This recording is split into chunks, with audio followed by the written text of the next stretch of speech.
Walaupun saya adalah seorang marketing coach, tetapi benda pertama yang saya kongsikan kepada my coaching students adalah benda yang bukan marketing. Bermaksud, sebelum kita all out kita buat marketing, kita kena fix benda-benda yang bersifat foundation dahulu. Dan benda ni lah benda yang paling bosan yang orang malas nak buat ataupun orang terlepas pandang nak buat. Dan itulah efek dia apa?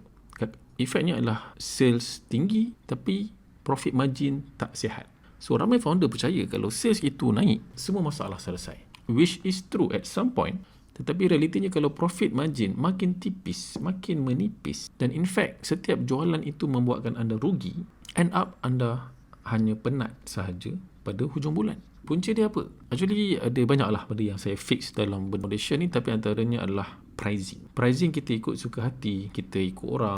Tengok market letak berapa, kita letaklah sikit, tambah sikit, tolak sikit. Kadang-kadang cost kita pun tak terkawal. Acquisition cost mendapatkan seorang pelanggan pun makin tinggi. Jadi bila kita fix margin dan beberapa benda lagi, insya-Allah barulah marketing yang kita buat dan susun cantik itu akan betul-betul menjadi. Jadi kalau anda nak satu training yang saya share 10 insight daripada semua coaching member saya, anda boleh komen perkataan fix, FIX, nanti saya akan send video tersebut.